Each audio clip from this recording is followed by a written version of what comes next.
यमुना जी में कालिया नाग रहता था और सारे जल को दूषित कर रखा था। पक्षी भी आकाश से उड़ रहा हो तो इतना भयंकर जहर था कि पक्षी गिर जाता था। गैया धोखे से वहां का पानी पी जाए तो गैया मर जाती थी। इस तरह कालिया नाग का उत्पात था। तब भगवान आज कालिया नाग के उसी तो सर्पणियों ने देखा कि कोई सुंदर सा बालक आया है। भगवान को देख करके सर्पणियां बोली, नाग की पत्नी बोली, हे बालक तुम बड़े सुंदर हो, तुम यहाँ से चले जाओ, यहाँ जहर है, तुम मर जाओगे और हमारे पति अभी सो रहे हैं, यदि जाग गए तो तुम्हें छोड़ेंगे नहीं। भगवान कृष्ण बोले, तुम्हारे पति को ही तो जगाने आए हैं। नाग की पत्नियां भगवान के दर्शन पे लट्टू हो गईं, नजर हट नहीं रही है, परंतु बार बार वो निवेदन कर रही है, बालक तुम चले जाओ वरना मर जाओगे। भगवान बोले, अब जो होगा होगा, अपने पति को जगाओ। कालिया नाग जागा। वो तो घमंड में था कि मैं बलवान, मेरे से बड़ा कौन। अब भगवान को देख के उसको लगा ये मनुष्य यहाँ कैसे। अब वो तो मनुष्य ही समझे ना, भगवान थोड़ी समझता था। उसने अपनी पूंछ बढ़ाई और आपने देखा होगा बड़ा जो अजगर इत्यादि प्रजाति के सांप होते हैं, ये पकड़ के लपेट लेते हैं, कस के जकड़ लेते हैं किसी को भी, अपने शिकार को। तो भगवान कृष्ण की ओर पूंछ बढ़ाई और भगवान के पूरे शरीर में सांप ने गुड़री मार ली, लपेट लिया और कस के दबाने लग गया सांप। भगवान समझ गए कि अपना दाव पेंच चालू कर दिया। तब भगवान कृष्ण ने अपने शरीर को फुलाना स्टार्ट किया, फुलाए, और जैसे ही भगवान ने अपने शरीर को फुलाया तो कालिया नाग की एक एक नस ढीली पड़ गई और टूटने लगी उसकी नस। उसने छोड़ दिया और भगवान ने छलांग मारी और कालिया नाग के फण पर चले गए। उसके फणों पर तांडव गति मुंडन पर नाचत गिरधारी, उसके फणों पर भगवान नृत्य करने लग गए, नाचने लग गए। जिस फण को नहीं झुकाए उसी पर एक पाद प्रहार करें, पांव की ठोकर मारें, उसका फण टूट जाए। और जब फण टूटने लगे तो कालिया नाग का अभिमान, अहंकार जाता रहा, चला गया। खून निकल आया उसके शरीर से, वहां का जल लाल हो गया। वो बहुत जहर उगलने लगा, फुसकारने लगा, पर भगवान पर कहां जहर का प्रभाव।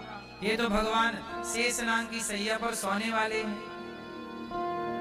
कालिया नाग क्या बिगाड़े, ये तो शेषनाग पर सोते हैं, ये तो शेषनाग पर। वो शेषनाग भगवान के हजारों फण है, हजारों फण वाले नाग पर रहने वाले का 100 फण वाला नाग क्या बिगाड़ लेगा। कालिया नाग बस घमंड के, उसकी आंखों में अभिमान का पर्दा जो पड़ गया, भगवान को पहचान नहीं पा रहा है। वो मनुष्य समझ रहा है कि ये कोई मनुष्य है। अरे भाई कालिया नाग, कोई मनुष्य थोड़ी इतना जहर बर्दाश्त कर सकता है।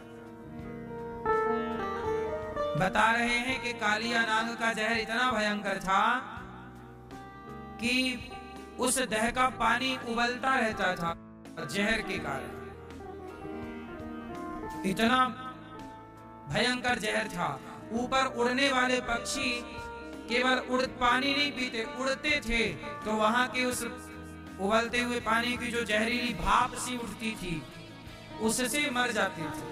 इतना जहर था कालिया नाग का। लेकिन उस कालिया नाग के जहर का कोई प्रभाव भगवान पर नहीं हुआ और भगवान नाचते रहे उसके फणों पर, तोड़ते रहे उसके फण, और उसका अभिमान जाता रहा। चरणों में गिर पड़ा, हे प्रभु कौन हो आप। मुझे लगता है कि आप मनुष्य नहीं भगवान हो। स्मृत्वा चराचर गुरुं पुरुषं पुराणं नारायणं तमर्णं मनसा जगाम। रक्तम मुखैरुवमनृप भग्न गात्र, मुख से खून गिरने लगा सांप पे। तब स्मरण आ गया कि ये कोई व्यक्ति नहीं, नारायणम। कालिया नाग ने कृष्ण को क्या कहा? नारायणम तमरणम मनसा जगाम। हे प्रभु, आप नारायण हैं, आप नारायण हैं प्रभु, बताइए कि आपका इस रूप का नाम क्या है?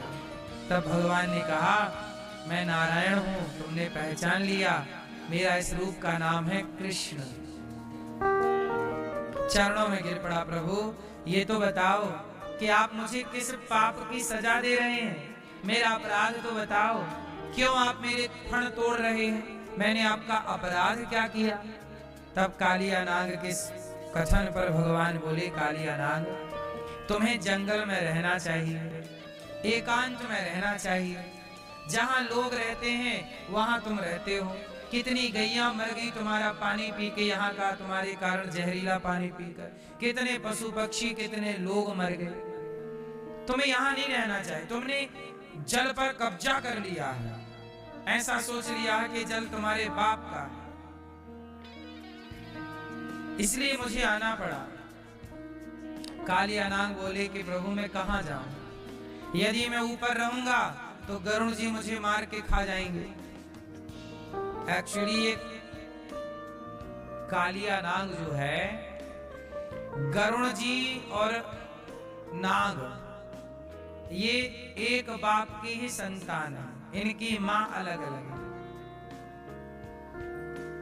है ना, कद्रू और विनीता।